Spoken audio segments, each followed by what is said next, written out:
Hi, everyone, and evening, and welcome to the Vault Sessions. It's been a while since I've been with you guys because of the break that I had where I was preparing to get married. I took a bit of a break from YouTubing, and since I've been back, this is the first Vault Session. So if you are with us, obviously, say hello in comments. Tonight is going to be all about you guys asking questions, not just me. This is your interview as much as mine, but we've got a great special guest to bring on in just a moment. But before I do that, I just got to do a quick, very, very quick plug because I promised that I would. But there's a new addition to my studio, and if you look right behind me, you see that lovely picture of a UFO on the Yorkshire Moors. And that was actually gifted to me from Ben from the 401 Files, where I recently went up to visit him in Yorkshire, went out investigating in the Yorkshire Moors with him. And that video is already available on my other channel, The Underground Paradox. And so you can see what we got up to and what we found in our investigations. But thank you so much, Ben, for the gifted piece of artwork. It is awesome, and it's a great addition to the studio. Anyway, let's get straight on. Evening, Mazza. Let's get straight on with our introduction video, and then we will bring our special guest on.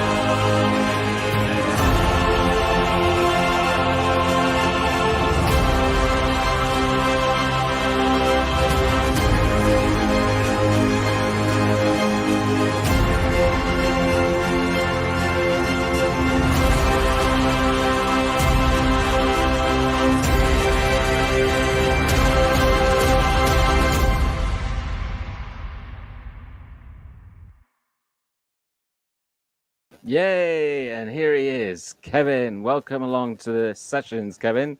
Hello, G. Good evening. Nice to see you. Yeah. Well, first thing I've got to mention, because we were just talking off air, and you'll notice in that little intro there was a picture of Kevin there, and the man in front of us now looks very different. And we were talking about that off air, weren't we, Kevin? We were, yes. That was a couple of years ago. Yes, it's been a hard effort. Obviously, lots of exercise, change of diet, and it's been a journey, and I'm still on the journey. But yeah, feeling much better. Thank you. Yeah, I was just saying, it's awesome. Congratulations and well done. Yeah, so it is the same. It is Kevin Hynes that's with us. So, yes, as we mentioned, as we were discussing off air, tonight is all about your guys' questions. So please, in comments, throw your questions to Kevin. Anything to do with either Kevin being an author or a paranormal investigator or a spiritual medium, any of those burning questions, or if you've had an experience in that realm of the paranormal that you want to share and get Kevin's opinions and thoughts, then by all means, that's what it's all about. If there's any great comments out there, I'm going to bring them up on the screen so everybody can see them, and Kevin will answer those questions for us. So that's how this evening is going to work. So it's all down to your guys' participation. So, but evening to Katie Fitness as well. So thank you guys for coming along and joining us. Thank you so much for the support. Because we were saying off air, it's been a while since these sessions have been going, so wasn't too sure how many people would be joining us, although it has been promoted since the weekend, so fingers crossed. And what I'm really pleased about is that the internet is holding up right now. So touch wood. I'm touching wood. Fingers crossed. It's going to stay good. So, Kevin, what I wanted to do first of all is find out a little bit more about the man, sure. rather than the paranormal side of things. So, my first burning question is: are you Plymouth born and raised? Yes, I'm Plymouth born and raised. Born in Freedom Fields, where a lot of us Plymouthians are. So, it gives you an idea of my age as well. So, yeah. Yeah. So that's a natural next question. How old are you? Oh, it's terrible, isn't it? I'm getting old. I'm starting to forget. No, I'll be 46 in July. Oh, you're still young. You're 2 years younger Yeah. than me, so yeah, you're fine. You're still that good half decade almost away from the big 50. So Yes. yeah, you're still good. Awesome. So you're from Plymouth, born and bred, which is amazing. So if everybody didn't know, Kevin is based in Plymouth, here in Devon in the UK. So yeah, you're from Plymouth, and family. So tell us a little bit about your background. Yeah. So my dad's from Dublin, and my mum was from Wales, and so there's a Celt connection there. My dad was in the Navy for many years, and that's where he met my mum from in Wales, and they settled down here. Obviously, Plymouth being a naval port, so naturally this is where he was based for a while, and then I come along, and yeah, so that's kind of my family. I've got a sister as well, and Right. I'm married, and I've got 2 children. Oh, And lovely. yeah, my daughter should be 21 next Monday. She's my youngest, and my oldest is Sean. It'd be 20. I better not get this wrong. 26. Well, he's 26 recently, so yeah, it's terrible, isn't it? I'm showing my dad brain. So have they followed in your footsteps at all? My lad, no. My boy, no, not really. My daughter, I think she's very sensitive, but she's not really explored that avenue as of yet. But my lad's interested, but he hasn't explored it. But I think it comes down from my dad's side of the family, in all fairness, the Irish link. Yeah. Okay. Well, just going to interrupt by saying, evening, Mickey. Thanks for joining us. Great to see you. Mickey's joining us all the way from Ireland. So from a bit of your background there, Kevin. And yeah, so we've got some questions already kicking in. So this leads us nicely because we're going to talk a little bit about the books and your role as an author, Kevin. But we've got a great question from Mazza, and she's gone straight in with, what is the most haunted area of Plymouth in your mind, Kevin?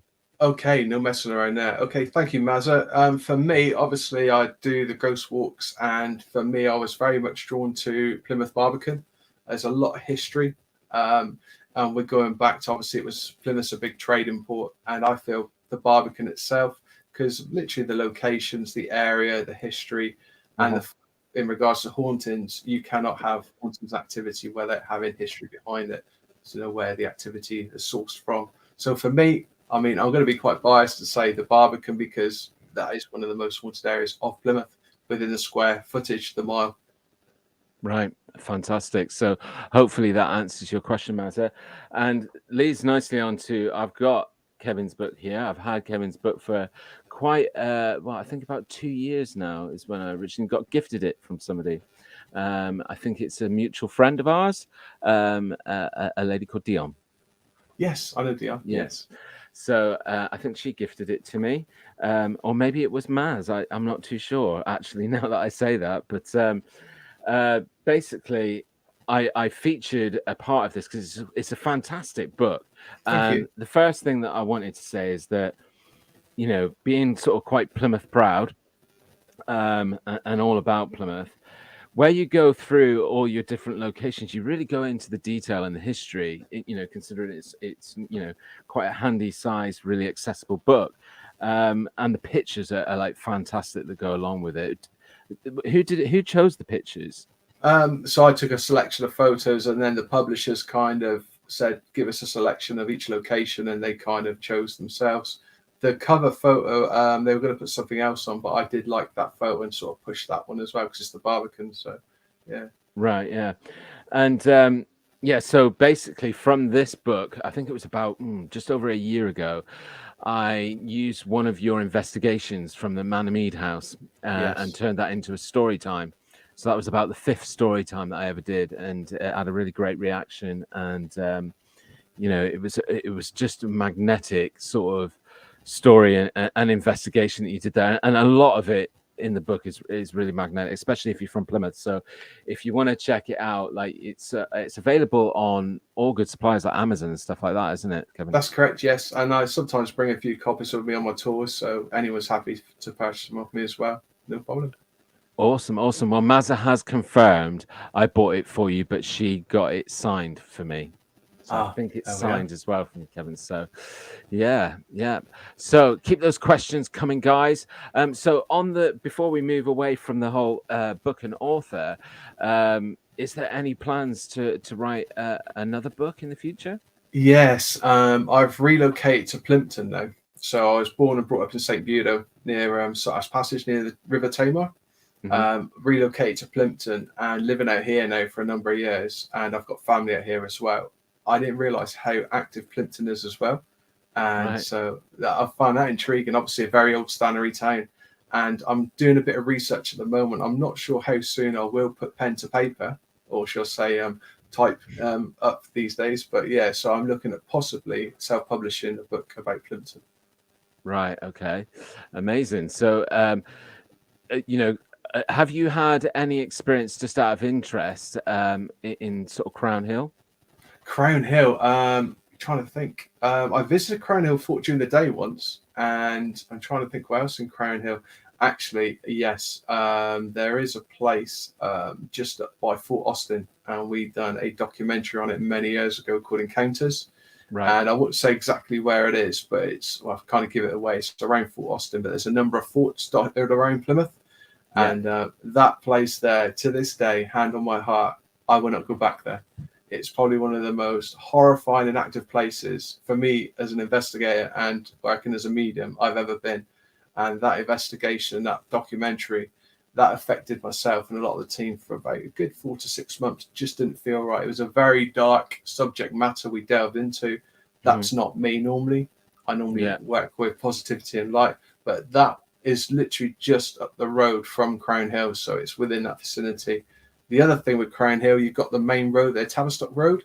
And I think many years ago, I think I might have mentioned in the book about Richard and Judy had someone contact them and said there was supposed to be a sighting of a spirit. It's been residual energy been seen running across the road as well. And people stopped thinking they might have seen someone, and then they stopped and there's no one there. So yeah, Do you mean Richard and Judy as in Good Morning TV? Yes, right. Yeah. So many years ago. So I think I featured that in there as well, because I was intrigued to see if those sightings have been happening since, and I haven't. I put it out there, but I didn't hear anything from anyone. So whether it's kind of faded away, there's been a lot of road changes as well. Awesome. So where you were saying about you said Austin Fort, is that the Crown Hill Fort?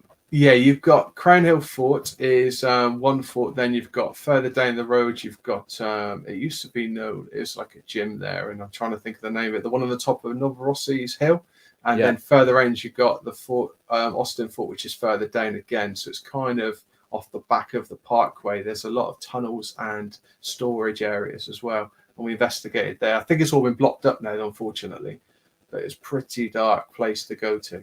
Yeah, well, basically, just before I tell you my story, evening, Karen, thank you for joining us. And she's, I've just put it up on the screen because that's a supporter for you. Don't forget to like the stream. And I have thus far forgot to mention, please like the stream, guys. So if you are watching, please give us a like and please say hello and get involved and ask your questions to Kevin. I'll bring them up on the screen.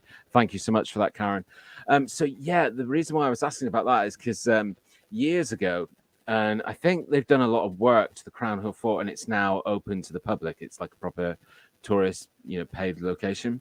But back when they were trying to do a lot of the restoration, and they had gotten access to a lot of the underground tunnels of the fort, I was actually, as a young man, I was in a band, and we were making some music, and so we decided to shoot a music video, and we wanted a really interesting location. And one of the members of the band, their father was working as one of the construction people on the Crown Hill Fort. So he said, like, you could come down and film like in the tunnels in the fort. So that they're the ones that are really far underground. I don't know if they are underground. It's just that the fort is a mound, isn't it, really? So yes. Yeah. But that was scary as hell. Because the only thing that I can say that I remember from it as an experience is that, and it kind of makes sense logically as well, so it may not be anything paranormal, but it was just very hard to breathe. Yeah, it felt oppressive the whole time that you're in there, but it was probably because it was still under construction. They still probably haven't put like things like proper ventilation in, all the stuff that they probably have to do to make sure that it's deemed safe enough for tourists to go and visit. So, but yeah, it's truly spooky location. So, but yeah, I just thought I'd ask about Crown Hill for one of our viewers who's in the chat right now. So yeah. Right. So we've talked about the book, and that sounds really exciting about the new book. So have you got a kind of timeline for that? I haven't set a timeline, I'll be honest with you, G. I'm kind of doing the research at the moment, so it'd be nice to get some interviews, actually investigate some of these locations. I've done a couple already, but then try and get some feedback and try and get the public involved as well to hear their stories, because that's what it's all about, keeping the history alive. So timeline, I would say the next sort of 24 months, 2 years, ideally. Great, fantastic, good stuff. So the other thing is, in terms of the book, because I was hoping that you were going to do a book on Devon. I would love to do a book on Devon. Yeah. I know it'd be vast, because that's the exciting thing, is there's so many like popular haunted locations in Devon, and some of them I visited, like Pomeroy Castle, yes, and I visited it at night as well, and it would be truly interesting just seeing your book and reading your book, and just how you it honestly is a fantastic read. Like it's really accessible. It's not, you don't feel overwhelmed that you're going to have to read a lot to get to the real meat on the bones, and that's what I really loved about it. So I'd love to see you do any future books, but it would be awesome to see one about Devon. That would be great. Oh, definitely. Thank you. Guys, keep your questions coming, but right now I wanted to get more into the Paranormal Investigator stuff, and just, I guess, a natural place to start off with is tell us a little bit about how you got into it and how it all started. Okay, I kind of blame my parents for this. As I said previously, my dad was in the Navy, and he actually used to take the the new recruits out on Dartmoor for training. So that was their basic training. And when I was probably about 6, 7, he used to tell me the stories about the hairy hands, Kitty J's grave, and I was kind of intrigued. And my dad bought me this book, funny enough, called Devon Ghosts. And then he also gave me this other little book, was referring to Legends of Dartmoor. And I started reading it from a young age, 7, 8, and I was hooked then, wanting to find out more about the paranormal ghosts. And who doesn't love a good ghost story, you know? And so expanded from that, and just had a childhood interest into the paranormal. And then I actually went on a ghost walk many, many years ago, over 20 years ago now, and met someone on the tour, and he run a group. And I'd been investigating previously with a few people myself, just going around. This was before it become very popular, until the likes of TV programs over here that sort of come out, and was more accessible. And I joined a group, and it was from that point I was kind of hooked. The first investigation I went on, it was a Cornwall-based group. We went to a place called the Gweek Inn near Helston, a very old pub, a lot of history. And there was a lady there with a pendulum. I thought, what's she doing?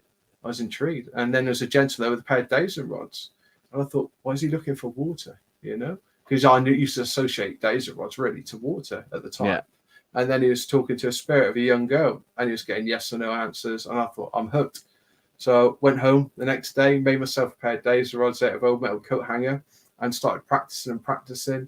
And then wanted to find out more, the truth behind the paranormal. I was always on the fence, and I wanted to always have that personal experience. And I was really, it's very much, once you start investigating, you really get drawn into it, and you want to try. It's almost like when you go to a location, you want to find out, see if you can have that paranormal experience, see if any of the hauntings are true. And obviously, your ultimate is to actually see a spirit, a ghost.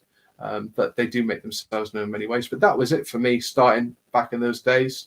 And then it kind of grew from there, was with that group for many years, and then went on, set up my own group, and then done that for 10 years. And then obviously set up another group, stepped away, let the other guys carry on with the group. And then, I've been doing my walks as well. So it kind of will stem from that book many years ago I read from a young child.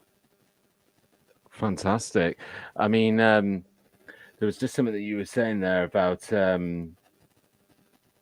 Oh, sorry, it was Mazza. Mazza was saying about the Jamaica Inn, but the Jamaica Inn's technically Cornwall, so you'd have to go for Devon and Cornwall. Yeah. Yeah.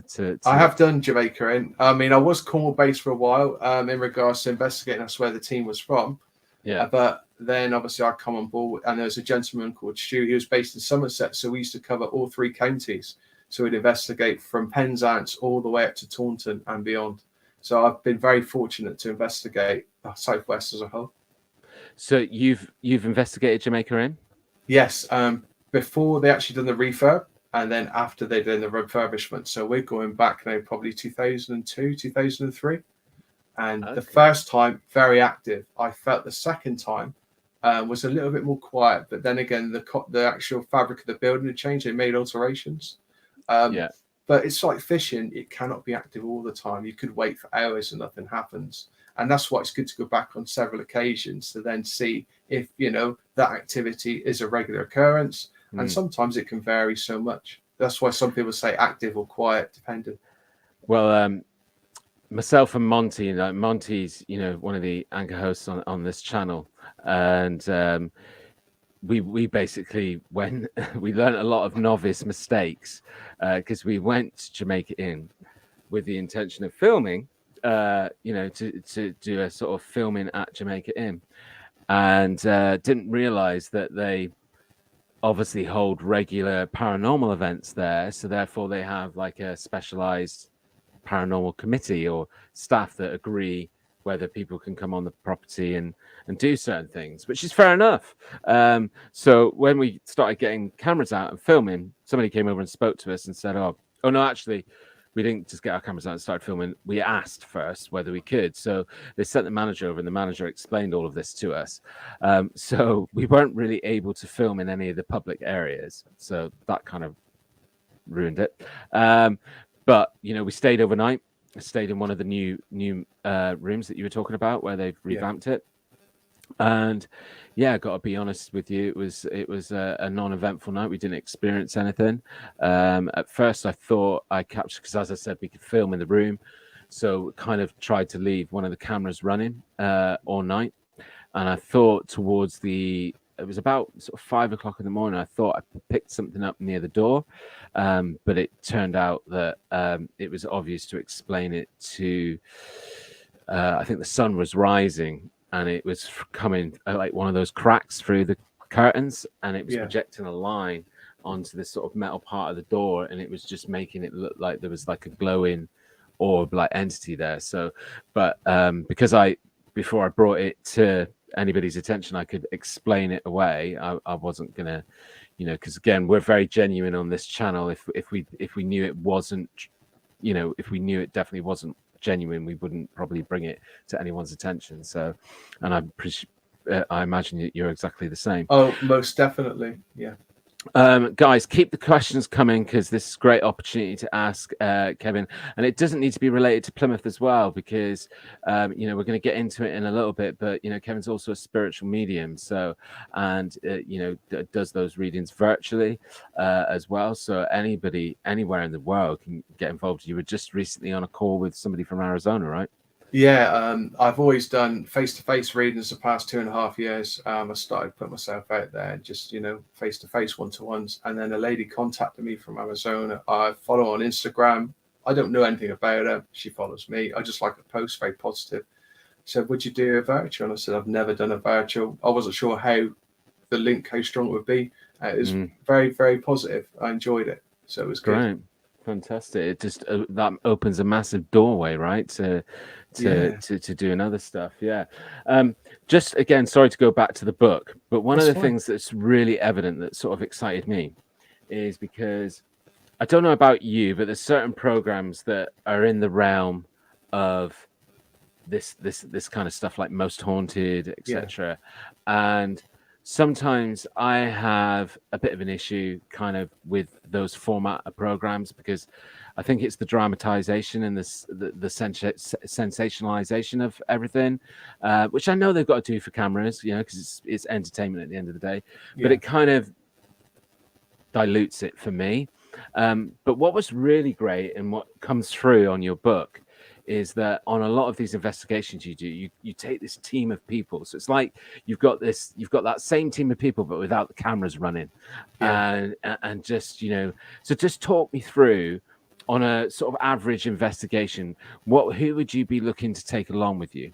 So on average investigation, you would have, ideally you want to have two teams. The reason being, you would pre-recce the location, do some base readings. Then on the night of the investigation, you'd have someone doing a bit of research. I don't want to know anything about the location personally if I'm working as a medium.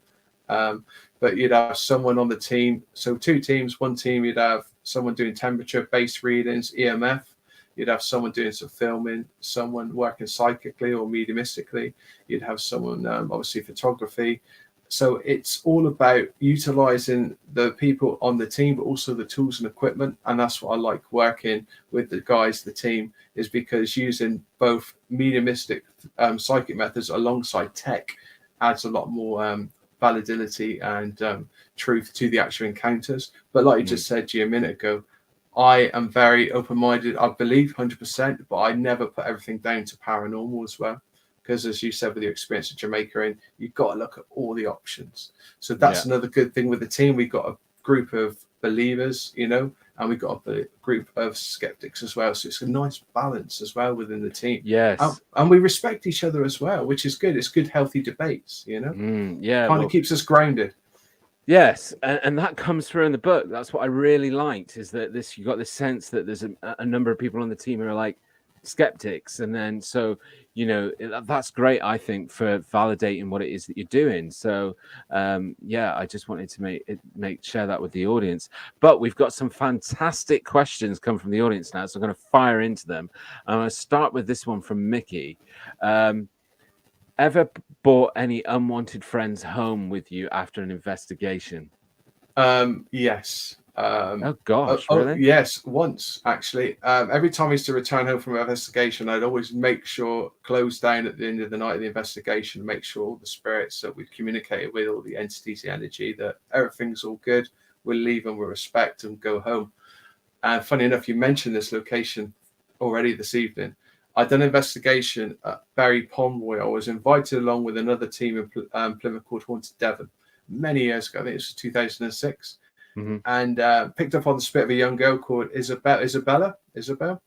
And she was following us around the castle, the ruins. And I was very drawn to her. She seemed to be drawn to us as a team. Drove home my own that night. Got in about 1 in the morning, 2 in the morning. And obviously we had paid to investigate that night. It was all legal. We didn't hop over the wall. It was all done kosher through English heritage. Just to put that out there as well, because I don't believe in trespassing. It's got to be done by the book. But come home, down tools, done another check, and I just didn't feel right. All the way driving back, I just had the feeling there was someone on the back seat of my car. You know, that kind of you keep looking. And I was thinking, okay, I didn't feel too bad. I wasn't on edge, but I just thought something's all right. Someone's with me. So I got my pendulum out, just double checked. And lo and behold, it was Isabella. She had followed us home. So I politely said, look, could you please go back to where you were? Thanks for communicating. And she kind of disappeared. But I was thinking, blimey, I don't want her lingering around. But in regards to the spirit, and it's a bit, a lot of people, it takes a lot to comprehend, but there is no time in regards to the spirit world, so they could be at multiple places at the same time. And that's what a lot of people think, how? Then when you look at quantum physics and energy, it kind of makes sense. So she could be here, there, and anywhere, if that makes sense. You can have multiple, activity, because time doesn't exist. Wow, I'd love to go down that rabbit hole of discussion with you. Yeah, it's quite deep, but yeah. Yeah, well, maybe because we can have you back on the sessions, and maybe we can go more in depth into that if you want to come back. Mickey, because obviously that was Mickey's question you were answering there.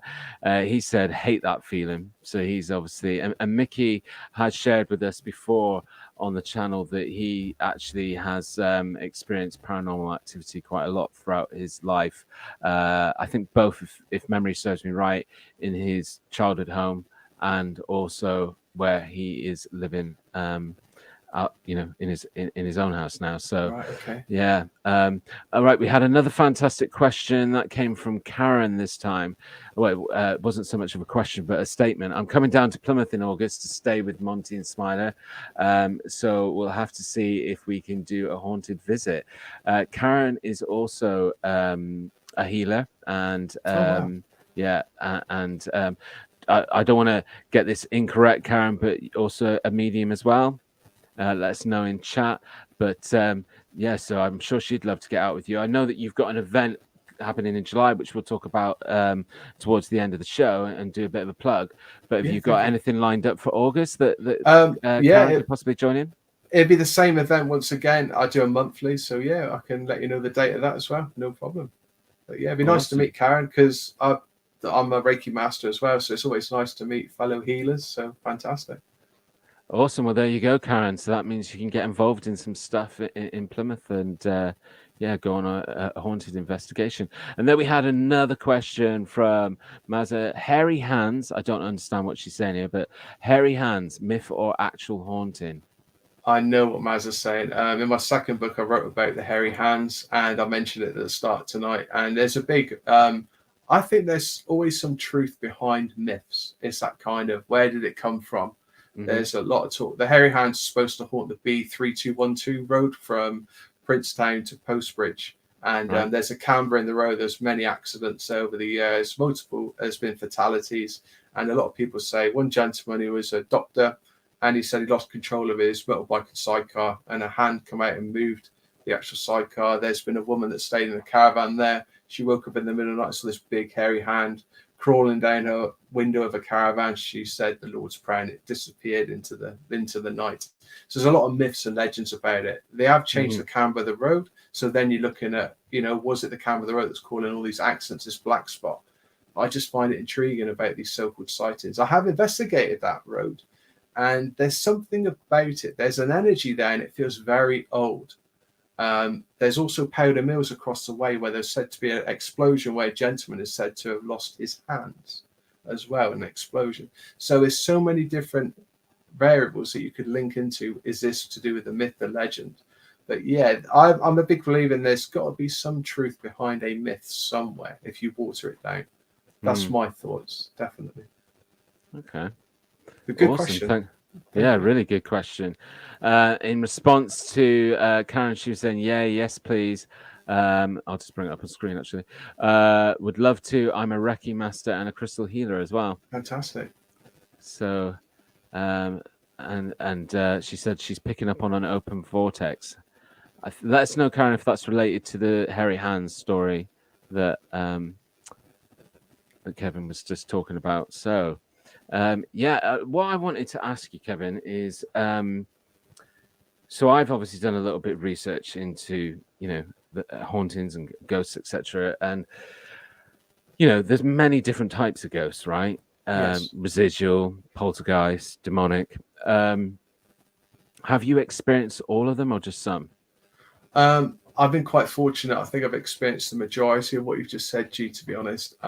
More so the residual, I'll be honest with you, in regards to a lot of locations we've gone to, a lot of history. So it's a classic replay haunting where the spirit will not interact. They're just going about their business. So for example, Barry Pomeroy has a lot of residual. Jamaica in a lot of residual. But then you have the intelligent ones that do interact as well. Which I find intriguing because it's like having a conversation with you now. That's what fascinates me. And then obviously in regards to the darker side, I would say a very small percentage. I mean, I always work with love and light, and I always like to try and link in with positive energy. However, unfortunately, sometimes you come across some darker presences, and normally it's related to whether there's been a tragic event or someone's been dabbling around or doing something they shouldn't have and brought this energy through as well. So it's all about that power intention. You go out looking for it. Unfortunately, sometimes it may come and find you as well. So it's having those boundaries, I feel. Yeah. And Karen said that it was the road, the hairy hands story that she was picking up on an open vortex. Oh wow. Yeah. Okay. So basically, I I wish I'd prepared it actually, so that's a bit of a shame. But I wanted to ask, have you, because we've talked obviously several times now about Barry Pomeroy, have you seen that video footage? I think it was shared about 2 or 3 years ago. That apparently I think some students shot down at Barry Pomeroy at night time. Have you Is seen that that the one footage? that looks like the horses? Yeah. Yeah, there's a guy called Sam, actually. I think he's a friend of mine's son. And I'm recently involved in doing a documentary about Barry Pomeroy, which I've been doing some filming over the past few months with a gent called Matt that runs a page. Right. And but yeah, he showed me the videos, some on their page as well. And it's a fascinating, I mean, I look at it and I'm a big believer in you've got to look at it. Is it pareidolia? Is it breath? Is it mist? But the way that movement is, it does generally look like a horse, of movement. I think it was a horse, wasn't it? As it comes through. Yeah, it looks like somebody's riding a horse. I mean, it That's definitely right. looks like almost, sorry to make the a lame comparable, but like, the things that you see in Harry Potter running through the Great Hall. It looks a little bit like that. And we actually discussed that footage on one of the Monty Zones, which is the live stream that we do every month on a Friday, and we do different topics. And some of the times we've gone on to the subject of haunting and ghosts, and I think we featured it in one of the episodes. We discussed it and talked about it, and it was an incredible piece of footage because, I mean, the thing that I was thinking, going down that, trying to find the logic behind it, I was thinking, okay, it's a bunch of students. Maybe they've dabbled with some, amateur CGI here to see what they can do and what kind of sensation they can create, or sensationalism, sorry. But, thinking about it, looking back on it now, I'd go more down your route, actually, of I want to go back and look at it and think, is it just pareidolia? Is it the mist coming together? But if it is, I mean, that still doesn't dissuade me from that it's something genuine, because if it is some sort of even just residual spirit, it could use the environment around it to affect it, right? So it could manipulate the environment. So it could have been seen because the mist was there. That's another way of looking at it, I guess. But really interesting piece of footage. I'm glad you've seen it, because if you said no, brilliant. I haven't seen it, I'd have been like, oh, I wish I'd prepared it and got it ready. But I think if I tried to find it now, because I've got about somewhere in the region of 2,500 videos on this PC, I'll be here forever looking for it. But no, that's really cool that you've kind of seen it as well. Yeah, it's great footage. The other thing that I really want to take advantage of now that hearing you talk about a couple of these locations is that recently, for my other channel, The Underground Paradox, I started working on a documentary that I wanted to do, which was basically called Devon and Cornwall, the ghosts and hauntings of Devon and Cornwall. So there was a few locations that I was going to choose. I'd already started filming at one location and doing some daytime shooting at Oakhampton Castle. Oh, right, yes. But I then thought, right, okay, for this documentary to work, I've got to go and film on some of these locations at nighttime, really, to really be able to talk about, anything that I'm experiencing there. And I've tried to reach out to the National Trust and the English Heritage, and I'm getting so little support. Like, first of all, I said that I'm not wanting to bring like a whole bunch of people and do a seance. I'm just wanting to go by myself and just do a bit of filming. And so any advice that you can give me to kind of work with these locations or who to reach out to, that would be amazing. Sorry. Go on. I was going to say, I appreciate where you're coming from, G. It is hard to get English Heritage and National Trust. I mean, I've had investigated a few places through the Trust. English Heritage a little bit more closed, I've noticed.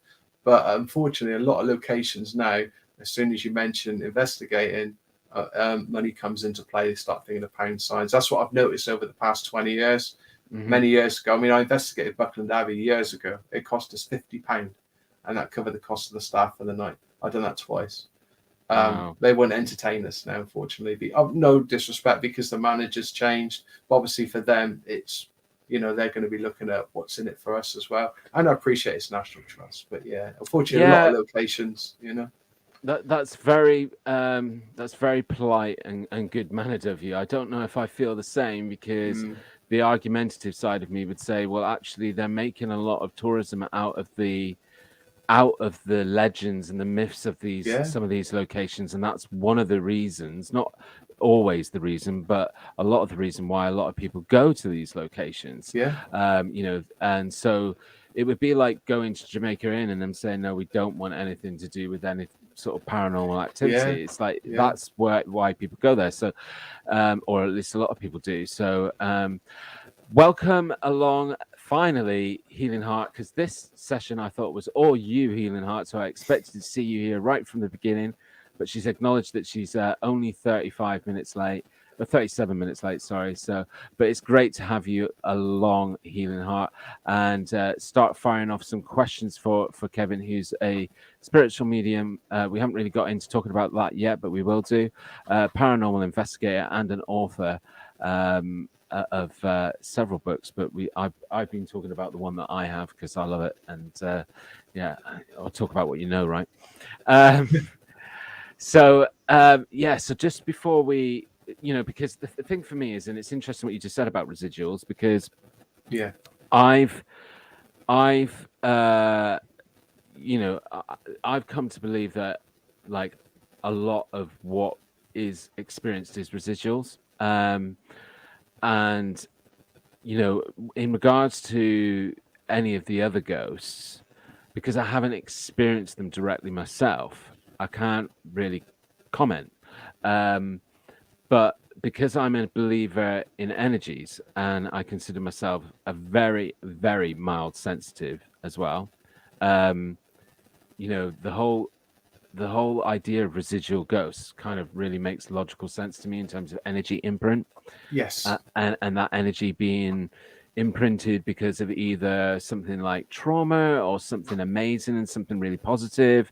And it's when we're at those spectrums of intense emotion, I guess, that I feel that energy gets imprinted on locations. Would you agree with that? 100%, G. I mean, for example, you're talking about residual. It was on the anniversary of Battle of Sedgemoor many years ago. And we actually walked the route that the army took that night, hour by hour, just following the tracks. My friend done some real deep research into it, and he wanted to follow the tracks of the army before the battle.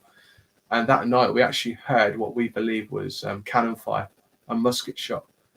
And we thought, we know it's on the anniversary, but at 2:00 in the morning, when it was said it started to kick off in regards to the history, 2-3 in the morning, with history, we thought, that's too coincidental. We wouldn't imagine someone would be out in these fields at that time doing that, surely. But that was fascinating. So residual. So as you said, about the other one was Operation Tiger, Slapton Sands.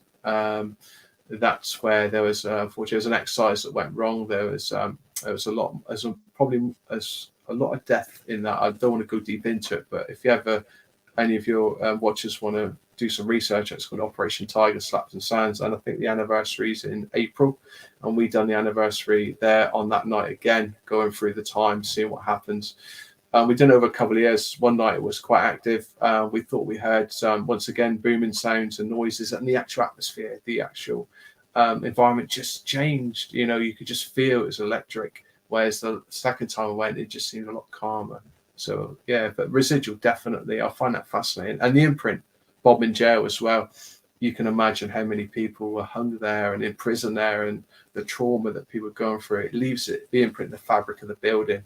And as you're saying, being sensitive like yourself as well, G, you could actually tap into that, Well, you just sent chills down me because Bodmin jail was probably one of the first times that I had what I would describe. Again, I wouldn't even be as bold as describing myself as a sensitive, because I don't really understand the knowledge behind it really, but and it's not an area that I've researched a lot, not as much as say other areas of paranormal like ufology and those areas of interest. But when I was at Bodmin jail, there was one particular room. It was actually in the section that's now been revamped as the new hotel wing. I know what you mean.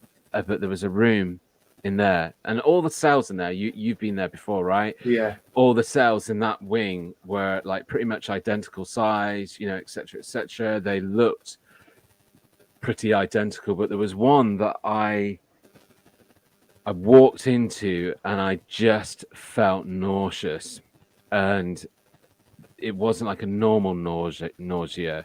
It was like, when people say sometimes that they walk on a ley line or something like that, it was kind of like that. And as soon as I sort of stepped outside the room, it was like the nausea just went. And that was the first time that I ever had something like that. And then afterwards processed it and thought, was that normal? And so you just sent chills down me as soon as you said Bob and Joe, because every time I think about Bob and Joe, I've been there twice, I think, altogether. Actually been there with Maz, who's in the live chat, and she said, it's mega spooky. But I think again there's a lot that takes some of the models and stuff that they have in there, they're not the top quality, and they kind of detract from the attention. But I want to get straight into some, because there's some great questions again firing from our live. So I just want to go, I think there was something that Mazza said. So following up on what G said and based on common belief, are spirits typically more active at night? That's a brilliant question. Thanks, you, Mazza. For me, from investigating, I believe spirits are active all the time. However, I think the reason why we feel they're more active at night is, as us humans, we're more aware, we're more sensitive. We're kind of going into that fight or flight mode, if that would make sense. So if you're at night in a location where it's a lot quieter, you're more aware of your surroundings. But I've also had experiences, even in the daytime, even as I said recently, I was at Berry Pond where in the daytime I was picking up on a lot of energy, a lot of spirits. So yes, it kind of makes sense why you pick up, and they are quite active at night. But then again, also, if you're trying to link into a residual energy, you would probably get a lot more activity during the day if it's a replay, if they're just going about their daily business as a replay. Would that make sense? Yeah. So it's interesting though, because I think, and again, disagree with me if you don't find this through your investigations or your research, but if you hit in a really intensive location where it's really haunted, I guess it doesn't matter whether it's day or night, right? Spot on. Yeah, exactly. Yeah. Because okay. So just on that, so Mickey said, jumping on the back of Maz's question, is 3 a.m. a highly active time like the Witchnary, I think it's called? Yes, we always refer to that 3 a.m. It can be very active indeed. A lot of people refer to it kind of as quite a dark time. The witching hour, you got midnight, but 3 a.m. seems to be the one. And also, I feel that when you research and look at the human body as well, and when people pass, it's normally a lot of people pass from natural causes around 3 to 4 in the morning because the bodies are that kind of low as well. So I find that fascinating. Done a bit of research in that, but yeah, 3 a.m. Definitely, I would say has been active for me personally in the past around that time. Well, what's interesting though is I think there's been some research, because there's also that hour at night where people who are elderly also become I can't remember what it's called now. It's gone out of my mind. I don't think they call it the witch hour. But there's a certain hour where people who are more elderly are more likely to all of a sudden become more kind of active or have more crazy moments, and I wonder if that's it's all interconnected. Really, that would be interesting to do some comparable research. Just to go on to a question from Healing Heart.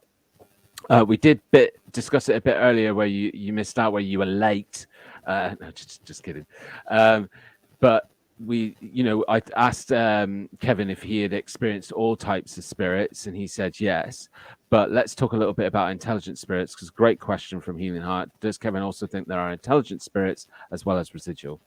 Yes, thank you, Healing Heart. Definitely. As I was saying to G earlier and everyone else, I have encountered intelligent spirits, and I love having that conversation with them. For example, of an intelligent spirit. Is it right to give an example, G? Yeah, of course. We many years ago, it's probably one of the best locations I've ever investigated to this day, and it was in Cornwall. Wow. Unfortunately, it's Cornwall. Sorry, but no, I love Cornwall. And it was an old. I'm trying to be very conscious how I word it. It's an old hospital in Bodmin, right. And it had been shut down for over 10 years. The team I was with at the time had to get hold of the NHS, sit before the board, say, we want to investigate this hospital. It's been closed for many years. And obviously it housed a lot of people with mental health. And we were in one of the padded cell areas. There's only me and 2 other people. All of a sudden, we were calling out who's around, and we got the impression, and this young woman come forward and wanted to, through mediumship, we picked up LinkedIn with her, and she said she could see us, she could hear us, and we said, how many of us are here? And she said, I think it was 5, but there was only 3 of us. So that made me think as well, what was she seeing? Was she seeing us in her time? Were we the ghosts? Or was she seeing us in our time? I found that fascinating. I asked some questions, and then all of a sudden we all smelt TCP. Now, this building had been shut down for 10 years, and it's almost like someone opened a bottle of TCP and just waved it under our nose. And she was saying, someone was dozing, and she was spelling out the word hi. And we thought, does she mean hi as in hello? But I think she was saying hi as in she was on the medication. Yeah. So that's something to look at as well. So intelligence, she wasn't interacting, but what time period was she seeing this, from her time or our time? I think Karen touched on it earlier, and I think you did as well, Kevin, about, I'm just going to go back through the comments, and it was something about multi-dimension and was it multi-dimensional multiverse? Yes.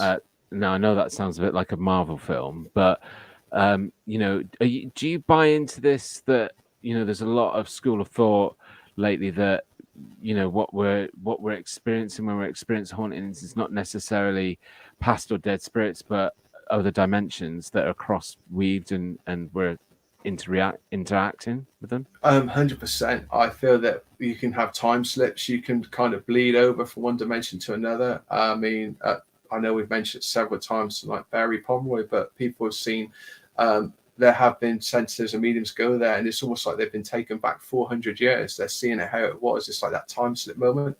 You got the cottage on Dartmoor, the haunted cottage that just appears, then people go to find it again, and it's gone. So yeah, I think it's almost like it can bleed through.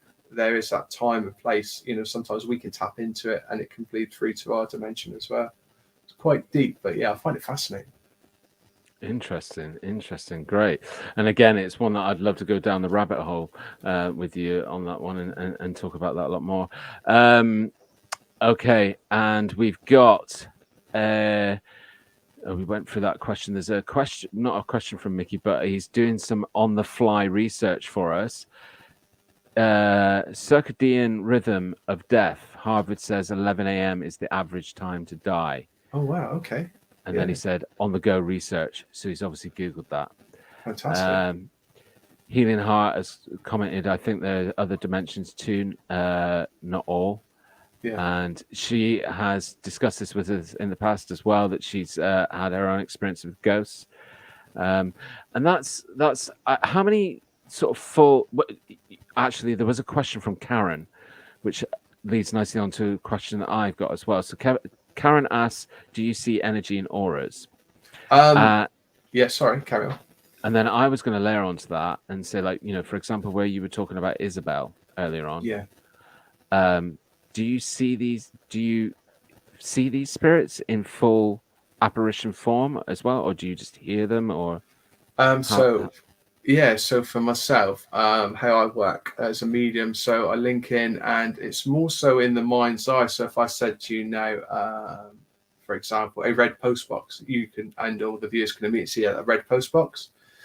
So I kind of, sometimes I will actually physically see, but more so work in the mind's eye. So they show me themselves. They describe, I can see what they look like. So that's the clairvoyance.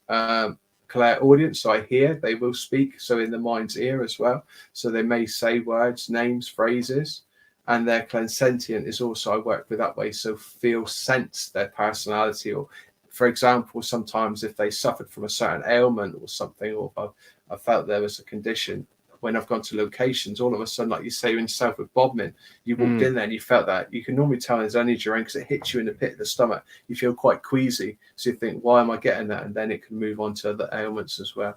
So yeah, that's kind of how I work as a medium. So sometimes they project themselves, show themselves. In regards to auras, I can normally sense, if I look at someone, I can normally see a color. Like you imagine a color around a person, you just feel drawn. You imagine there's a color like blue around a person, could be green, could be red. So it's kind of, I sense the color rather than actually see it physically. But if you look very closely at people, you can just see that energy field. If you kind of just gaze at them and you let your eyes wander a little bit, you can sometimes see that aura as well. So it's something I need to train a bit more on. Yeah, and I think that aura's scientifically been proven, right? Because yes. it's all about energy, the different energies that come off, and people have built machines where they actually monitor it, and they've actually filmed the different auras and how how the color changes related to the emotion that the individual's feeling. Yeah. So everybody's correcting me in live chat, because I think I said something wrong earlier on about Hynes. She was putting 2 comments, but I think the main one was ghosts I've seen were human, and then sorry G, I pressed the send before I finished the sentence. So let's try and get this right. So I think there are other dimensions too. Not all ghosts I've seen were human. Right. Yeah, makes sense. And then Mazza was correcting me and saying she meant not all ghosts she had seen were human. You have to join the sentences. Thank you everyone for helping me out. That's great support. But yeah, I guess it goes into that where we were just talking about, looking into other dimensions. Did you know what? There's a lot of people, with everything that you just said there, Kevin, there's a lot of people in the Bigfoot community that would really love everything that you've just said, because there's, I don't know if you're like into other areas of paranormal. Oh, definitely. I mean, definitely. Yeah, so there's there's a growing sort of school of thought or a party of people that believe that Bigfoot is, multi-dimensional, hence why you get sightings and spottings all over the globe. And all over the earth, because you've got, like the Yeti in the Himalayas, you've got the skunk ape in Florida, and you've got Bigfoot in the Pacific Northwest. So, yeah, it's interesting because it all ties in together. This idea that we get these snapshots or portals or just overlap into these other dimensions, and it could explain a lot, right? So I thought he was being serious then for a minute. Mickey just put, G has got a blue aura. Or he maybe does, it's just like, it's my light, Mickey. So a question that I just want to ask you before we get and delve into the spiritual medium stuff a little bit more.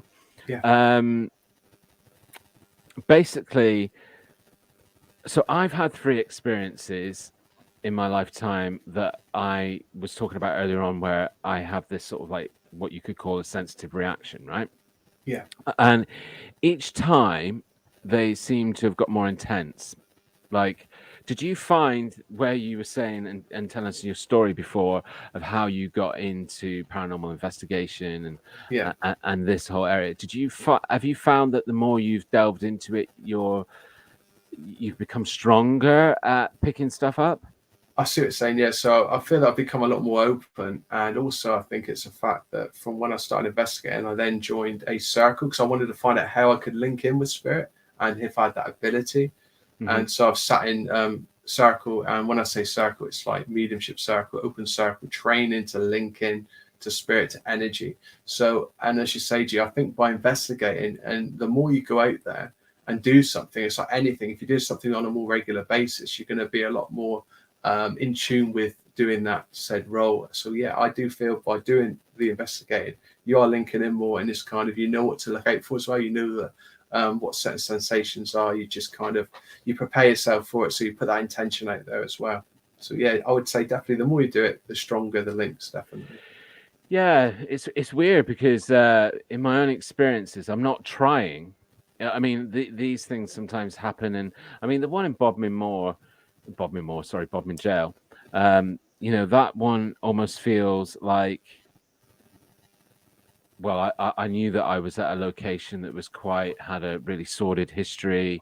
Yeah. I knew that there was a lot of myth and stories around ghosts and hauntings there, and a big backstory. So that experience almost feels constructed. But the other 2 have happened at times when it was just in a normal, absolutely normal background and scenario and environment.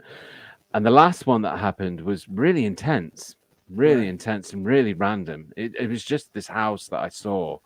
I was walking at the time. I wasn't in a car. I was walking and I saw this house. And it's not an old house. It's not specifically like an abandoned house or anything like that. But it just gave me the illest of feelings. Ooh. The illest of feelings. And for days after, I was still dwelling on it. Here's how I can describe it. I felt like phoning the police. Wow. And saying there's something awful that's gone on there. And I don't mean that it's awful, something awful's gone on in the past. It felt like something was awful was happening there now. Really?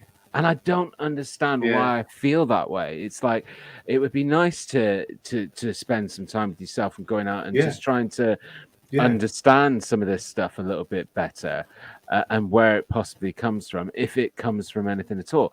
But it's just, I'm honestly at this stage where I don't even know what to do with that. It's just, but it bothered me. I can remember I was in the shower like 2 days later, and I was just stood there showering and thinking, I can't get that house off my mind. I can't get that house out of my head. So I just wanted to ask if it was something that seemed to grow with you over time and become more intense, as it were. Okay, so we've got some great comments from not necessarily questions. Karen, she says, I see energy auras around things, animal, places, and people, etc. And then she's commented, Kevin, I'm picking up energy on your right knee. Oh, okay. Well, thank you. And then we've got a comment from Healing Heart. Is the Ouija board a useful tool, or is it the dangerous thing that everybody talks about that it is? I've had many conversations about Ouija boards. Personally, I'll be honest with you, I've never done a Ouija board. That's just my own personal opinion. That's really interesting. Yeah, never done one. I'm not too. It's kind of awkward because glass divination is very similar, whereas a board, the way I perceive it, obviously that board is then using that as a doorway, a portal. And the reason that I haven't done one, I know some people that have, but I know many people that have had good experiences, and some have had bad experiences. For example, a gentleman I know, he'd done one. He's in his mid-60s now. He'd done one many years ago when he was a teenager. He had a very bad experience. It haunted him for many months. A lot of things went wrong, bad luck, and he put it down to the point. He tracked it back to when he'd done this board with someone, and they never closed the session down. Whereas I know people that have used boards, they've done it correctly. It is a means of communication. So it's one of those. I think it's down to personal preference. I think with anything, it's once again, I keep going to power intention. If you're looking for something positive, then, hopefully you're going to get it. Unfortunately, if you're delving into something and looking for something a little more darker, then possibly you're going to get it. So for me, it's just my personal preference. I've never done one. Would I do one? I'm kind of on the fence because I know people have had experiences, but then again, the way I look at it, I know from being a medium that I have a lot of protection around me as well. And it's all about putting that protection in place, opening the session up, closing the session down, having that respect as well. So I think it's that mindset really. So that's a very good question, but that's kind of my sort of like perception on board. Something I've never done, but I have been witness to it, seen it done. And I know people have had good and bad experiences. So yes. Use it as a tool, I think. That blows my mind a little bit that you're in this whole, right in the thick of it in paranormal activity. And you've never touched a Ouija board. Yeah. I mean, myself, I have, and I've had a multitude of different experiences with it because it started, at a very young age, and did it with a lot of people who were just being stupid with it, and you could tell that they were being stupid with it. But then there's one time that I did it with a bunch of people that I sort of trust and was serious. And I think, let us know what you think, Healing Heart. Do you think it's a dangerous thing? Because actually, I think it's like a gun. It's bad. It's a bad thing in the wrong person's hands. Yes. But it's not necessarily. It's not the tool that's bad. It's who uses it. So exactly. And how they used it. Yeah. Welcome to Stealth Andy Steve for joining us. He's saying he's in good company. another one that arrived late, but it's great to have you. I'm only joking about the people that arrived late. I'm honored that you come along at all. So thank you so much for everybody that's joined us. And as I've already just said in the chat, please don't forget to like this stream. It really does help. And we've had some great questions this evening. Yeah. Karen mentioned just where we were talking about my experience where I was explaining about the house. She said I had that years ago when I walked past Fred West's house, had this icy cold chill to the bone. Yeah. Wow. That doesn't surprise me. Yeah. But yeah, some great questions. So before we move away from maybe the paranormal investigation and go into some more of the spiritual medium stuff, I don't know why, but I feel that this is a rude question to ask, and I don't know why I feel that. Ask away. But have you ever been possessed? Oh, I think there was one time many years ago, because as I said a minute ago, that I always try and put that protection in place. I always kind of, it's trying to, you're always in control. I've tried, I would love to get more involved and learn to do trance mediumship, where you kind of let the spirit come forward, and then it's almost like you blend the energies. In regards to possession, there was an investigation done in Brixham, the little fishing town in the Smuggler's Haunt. And it was a public night we were running, myself and some other guys and the team. And it's for charity. And we'd done this mass group seance around the table. And I was leading the seance, calling out. We all linked together. So there's a lot of energy going around. And that was the only time I felt that I just didn't feel right. It almost felt like I was set back from myself, and someone put a very dark robe over me, and everything went very dark, even though my eyes were open. That was the only time I would say that we're going back many years. I felt a little bit, I didn't like this. So I kind of sort of like closed it down, and I just didn't feel comfortable. So I wouldn't say I've been possessed, but there's been that cusp where you feel that something wasn't right. You felt that spirit was trying to sort of take over in that regard, use my body as like a vessel to then come through, which in a way is trance mediumship, but it's more controlled, if that makes sense.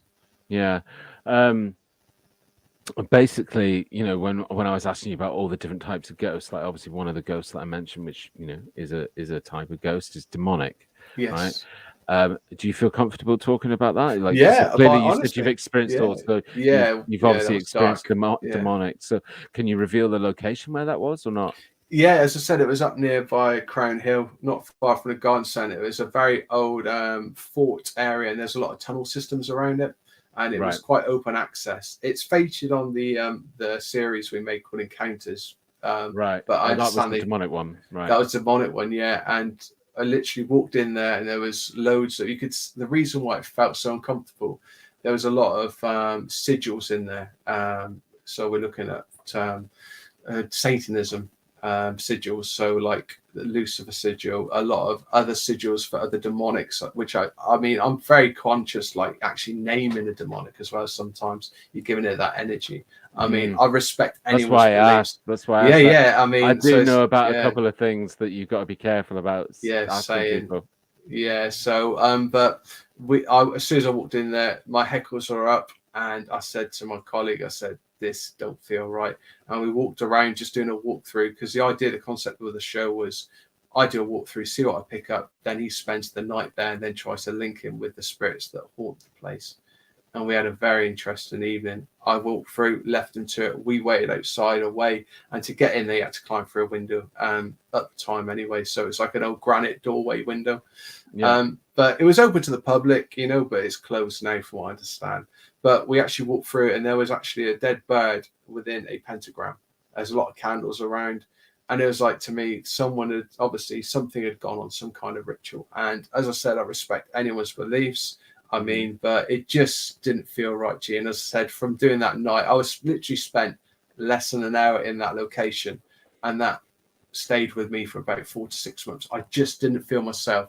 And I know I said a minute ago I've not been possessed, but I generally felt that something had kind of rubbed energy onto me, and I just felt very, I don't know, it just wasn't me. A lot of dark dreams, just generally not feeling, just very in low mood. It just, the whole episode just kind of left that like lasting mark on me and the team.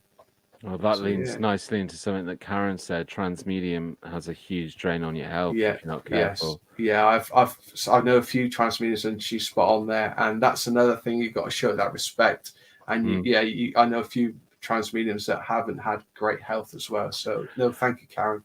Look, I just want to touch on something that you mentioned there, and I'm possibly going to give away a bit of a spoiler to the guys that are with us watching in live chat right now. You mentioned then about you found obviously something that gave you the signs of satanic worship, right? Yeah. So, do you believe that that's a thing that's going on that people are still doing, like right now? Oh yeah, 100%. I mean, I was absolutely gobsmacked. Gee, Do yeah, you mind me asking where it was? yeah.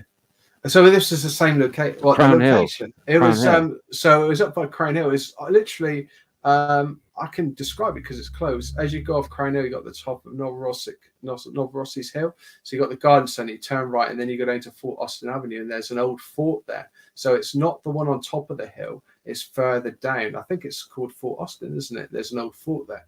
Well, part of that fort complex, if you go around the woods there's an old tunnel system. So they must have been used for storage. And this is where people had gone in there, and obviously have people doing their drinking, social drinking. But the further you go deeper into the tunnel, the less there is litter. But the more deeper you go, the more, honestly, there was Anton LaVey sigils, there was sigils for various demonics, and there's candles everywhere. And it was just we were walking through, and we actually heard on the audio, it sounded like a bull hiss. There's no bulls around us. So we're like, what was that? And it just felt so uncomfortable walking through there. And I won't give too much away because it's in the video. But as I said, it's not something I normally delve into, but it was a dark episode. Healing Heart are some of Kevin's investigations on YouTube. Have you were you saying video is Yeah, so that was we were asked to do a series called Encounters, and it was my colleague Jason and Mikey and the team, and we were trying to pitch it with the Dark Zone, which is based in America. There's a gentleman part of it called Dave Schrader. He's quite well known in America for the paranormal. Oh no, yeah, so the Dark Zone, we're featured on there. So I think it was 6 episodes. So we've done Bob in Jail and many other locations around the Southwest. Could you email me after the show? Could you email me a link, and then I'll drop it in the description, guys, if anybody's interested. May take me I won't do it till tomorrow, so come back and check the video, guys, and then there'll be a link in there if anybody's interested in seeing some of Kevin's videos. I certainly am. The reason why I asked about that specifically is because I mentioned earlier that for my new channel that I've just literally launched, I went filming with a friend of mine, Ben, up in North Yorkshire, as I was saying, and I've uploaded part 1 of that journey. I'm 2/3 of the way through editing part 2, and part 2 is basically day 2.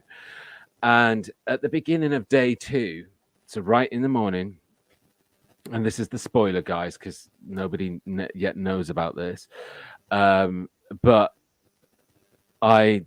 we went to a location that he's been to before, and he found some seriously strange stuff, and because it freaked him out so much, he's never really been back there since. And I saw this video that he filmed a couple of years ago, and I said, I want to go to that location. You know, I want you to take me there and see if we can find anything. So we went to this location, and it's this church and graveyard in the middle of nowhere, literally in the middle of nowhere. And OMG, like, I never ever really bought into anything that there could be anybody out there worshipping doing any of the strange stuff. But there is no way, and we've got plenty of footage of it, there is no way that you could explain what we found away as anything else. Like, simply not. I mean, on the footage, we're there talking about all the options that it could be logically, but then you find something that says, no, it can't be, you know? But yeah, I won't talk about it too much because I don't want to give too many spoilers away. But it interests me when you brought that up, because like now a lot of my whole world has changed, thinking that, and I don't want to stereotype this in that these people are out there trying to create curses on people or something. It might just be another way of them practicing a faith. Yeah. But it involved sacrifice. Like it clearly involved sacrifice. And I think if a lot of people watch it, so do please watch it when I upload it. It'll blow your mind. Yeah. And it did both of us, and I'm still trying to get over it right now. But yeah, so that was really interesting. Thank you for sharing that with us, Kevin, as well. No, you're welcome. Maz has commented saying,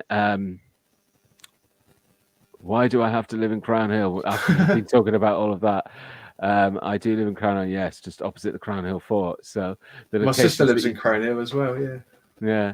So yeah, that's why I asked originally, because I wanted to speak Mazza out a little bit. So so what's this? In it was directed to Mickey. Oh yeah. Mickey was saying that'll be well worth watching. OG UTs. Because I'm teasing everybody and not telling everybody about it. But you'll have to just watch the video.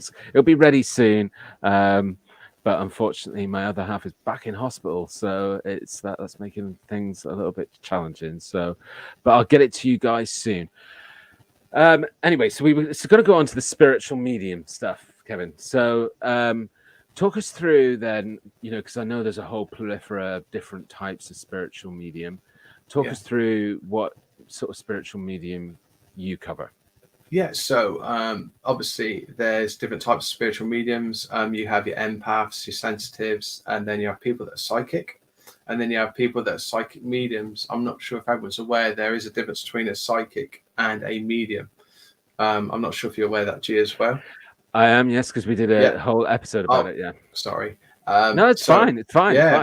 Fine. So obviously psychics pick up on the vibrations of people, the energy, whereas a medium, they are psychic, but also a medium, but it has a direct link with spirit. So it's a three-way communication. So it, link from spirit through spirit to spirit. So whereas a psychic would just pick up on the vibrations. So for me as a medium, as I mentioned before, I work clairvoyantly, clairaudiently, clairsentiently. So you've got your clair senses. Some people will actually, when they work clairvoyantly, will slow down, Kevin. Slow down. Sure, right, sure. So you said clairvoyant. Yes, so that's all seeing. So all seeing. And the second one? Clairaudient, so that's all hearing. So right. you hear. And they're clairsentient, or feeling. There are other types of clairs as well. Yeah, those are the three I work with, or so I can use. And can you have three all at the same time? So you hear, see, and feel. Yeah, I've had that many a times where I could go into a location, or if I'm doing a one-to-one reading with someone, I would say I have a person here. I would describe them as they're coming through. I can see what they look like, but I'm getting certain elements, pains, or I'm getting their personality come through, and also they're saying things at the same time. So it's trying to manipulate. Try and work out for what they're trying to do, manipulate all these senses and trying to get that information across to their loved ones, because that's what it's about, that validation that this is their loved one. And I'm giving that evidential mediumship to say this is they're here, and trying to give that proof to that individual that life goes on. Lovely. And so we were talking earlier about how you've now broken out onto that, because up until recently you've just been doing all of this face-to-face with like readings, etc. Yeah. So I've done my first virtual reading 2 weeks ago. It's something I wouldn't normally entertain, because I like to do face-to-face with people, just because I like that in-person connection. I like working with photographs as well as psychometry objects. So if someone brings an item that belonged to a person they want to link in with, I like to work with objects. But as this lady contacted me, she was in Arizona, the face-to-face wasn't going to work. And she said, would I mind trying it? And I said I would try it. I wouldn't charge, obviously, because I just couldn't guarantee what would happen. You've got to look at the variables like we discussed tonight. Internet connection, will that work? Will I get that link? Will it be as strong as that person's in front of me now? And it's a very productive reading, and she was very happy. So I was very impressed, very pleased, and she was impressed. Just out of interest, do you have you ever delved or have anything to do with sort of regression or hypnotic? It's not something I do with people, regression. I have been regressed, and that was fascinating. Right. Yeah. Okay. Yeah, it kind of makes sense, because I don't know if you've ever been regressed, G, at all. No, I'm trying to. Sorry, I'm having a bit of trouble with my light here.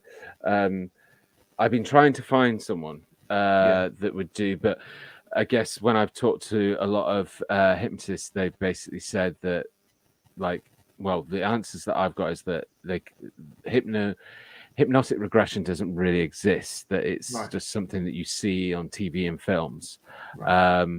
But would you describe the regression that you do as hypnotic regression, or just regression, or that you've had, or that you've experienced? So mine was, I mean, the lady that did it, I'm not sure if she's still doing it now, but she was fantastic. She sort of walked us through it, and I was still present in my body, and I was aware of my surroundings, but I was getting a lot of vivid images and feelings, and it was just almost like a film being replayed in your mind.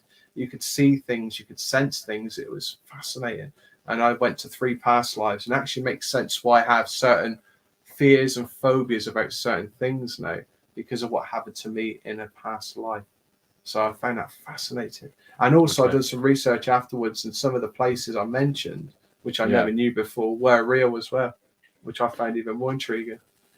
There's you've just touched on something there, which again is a big interest of mine, and that's reincarnation. So past lives. I'm really fascinated to continue to talk to you because I think you've touched on a lot of things that I'm definitely interested in and excited in. We've got Stealth Andy who's sharing a bit of a story, actually. So I was in our woods. Me and my mate were camping, and all of a sudden a voice said, "Over there, Andy." My mate thought it was me, but I said no. Oh. So was your friend's name Andy as well? Because why would he think that you were saying over there, Andy? But that's really interesting. And when was this, Andy? Let us know where you said you were in the woods, but kind of give us a little bit more of an idea of how many years ago this was, and but really interesting. But I've definitely had something similar. I was telling you off air that I used to live in America, and there was one time that I was sat in a classroom in school, and just all of a sudden in my ear, I heard my brother whisper my name. Wow.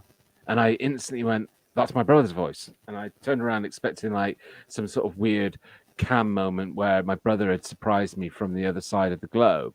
And yeah, it was weird. But I think there's a phenomenon. It's called latent audio memory or something that can explain that sometimes, that you think you hear something that you've already heard.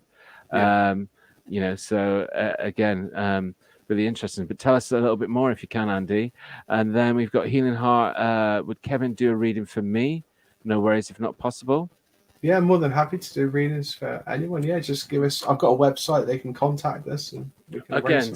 So what I'll do, guys, is ask Andy to email me after the show with a link to your videos where you're talking about the series, and then if you could email me a link to your website. Yeah, of course. And what I will do, guys, is by tomorrow, I promise, I will have dropped that into the description for this video. So if you come back, say in about 24 hours, you'll find all of that information in the description. I'll put a little post out on our community when it's done to let everybody know that it's ready and you can check them out. And actually, I'll drop them into that community post as well. That would be helpful, wouldn't it? But yeah, we'll promote you. So it's been really interesting chatting with you. Andy, and please stick around after I end the broadcast because I'd love to have a little bit more of a chat with you on a few things. But before we log off, just want to ask you one more thing. You said that you've got an event going on in July, and I presume this is an event that anybody can join in on? Yeah, it's I've been hosting the Haunted Plymouth Ghost Walk since 2009. Right. So a lot of the locations in my first book are featured in the Ghost Walk. So the idea is, the concept is, we meet down on the Barbican, and for the next hour and a half, I would take everyone on a tour telling about the history and the hauntings that have been experienced in the past and are still being experienced today. And unfortunately, we don't get access to a lot of the buildings, but it's not just the buildings, it's where you'll be standing. And it's to showcase all these buildings, the history of the hauntings, so people can go visit at their own time. But it's, as I said, where people are standing. I do experiments on the tour as well to see what people pick up on. So it's kind of interactive. I don't have anyone jumping out, so no one has to panic. But yeah, I've been doing it since 2009. But it's lovely to meet people, keep the haunted history of Plymouth alive, and I do it on the first Sunday of every month unless it states otherwise. I just don't do January and April. That's the only 2 months I don't do.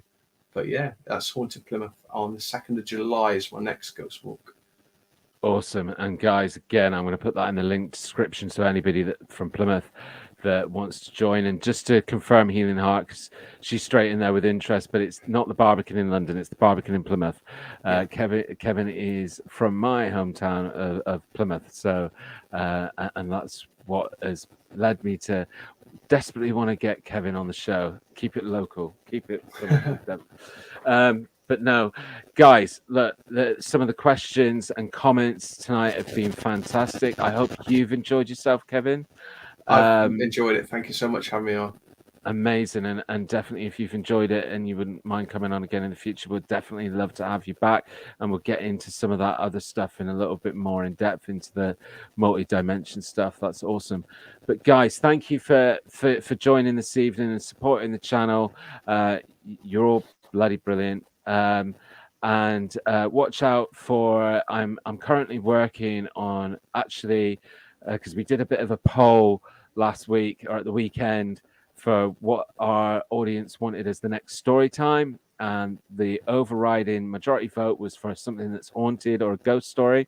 So again, Kevin, that was one of the things I was going to ask you off air, is if you could share a lot of ghost stories with me and give me footage or give me content for story times. That'd be great. But yes, I'm working on a story time at the moment. Started working on it. It's a story time about a haunted ghost town. Like a full town that's haunted, that's in the States. So that should be really interesting. And then I am 2/3 of the way working through the part 2 of day 2 of me doing paranormal investigations in the North Yorkshire moors, and some of it was really scary. But that's for the other channel, Underground Paradox. So guys, check those out if you can. Once again, thanks for joining me, Kevin. Don't go anywhere. I'm going to stop the stream in a minute, but if you stay around. And good night, everyone, and thank you for the support. Thank you, everyone. Thank you. Cheers, guys. Bye.